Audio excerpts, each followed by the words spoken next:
Then from there, how I set this up would be, first I'm going to look at the hip, make sure that the hip is snugly from there, comfortable enough. Yeah. I'm going to look at flexion.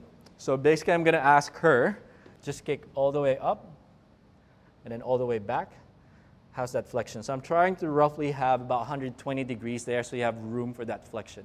At the same time, if she's kicking up later, I want to have a little bit more support under the knee, because otherwise, if she's too far forward, it's going to be harder for her to produce that torque. Okay, so having her right about this angle will give her enough leverage later to push hard. And at the same time, pull as hard as you can.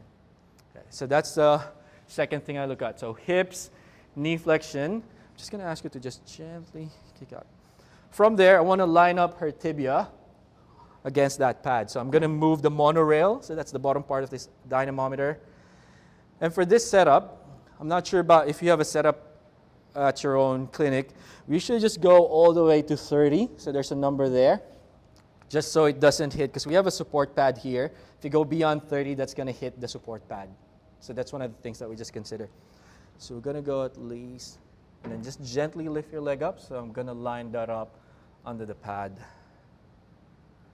And make sure that she doesn't go past 30. How's that looking, Jem? Okay, excuse me, I'll take care of this now. Okay, so just relax. That's looking good. And then from there,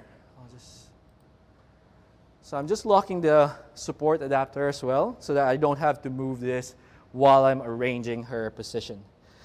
So she's lined up quite nicely. Only thing I look at would be that malleolus, and just make sure that from that malleolus, I got a finger above that. So this one right now is still a little bit high for my liking, so I'm going to go just extend the knee adapter by 1 and see if that is a much better setup for her. So malleolus, 1 finger above that. I think that's better. There you go. So lined up, axis of rotation is just right about that lateral femoral epicondyle. Can you bend that knee again? Try to eyeball that from here. She's actually a little bit too far forward. So what I'm going to do is I'm going to adjust the fore-aft position. I'm just going to move her back slightly, line that up, and then have an eyeball. That's much better. Because of that, I might have to adjust this again. So we were in the right position after all a while ago.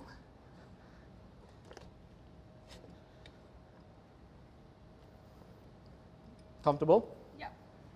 And lining that up. Yep.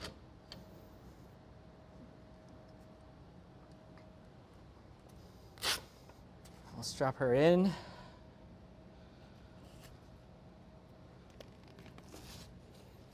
Now, if you also have this Humac dynamometer, any dynamometer, any isokinetic dynamometer, the straps can wear out.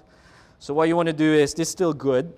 Every now and then they wear out. Obviously replace them, or have another strap above it. That way, because the push is going to be easy, because you're pushing against it. So quad's going to be quite, the numbers will be robust. But for the hammies, because you're losing that pad, you might get false readings because of that. So just be mindful of your straps. From there, just relax. I'll strap her kicking leg as well. All right, we're sorted. So from there, I'll just make sure that she is supported. It's pretty full on. Whenever we have like athletes or like community dwellers who haven't really seen like as much tech, they sit here and they'd be like, this is full on. It's like, what are you going to be doing with me? It's like, I'm strapped in.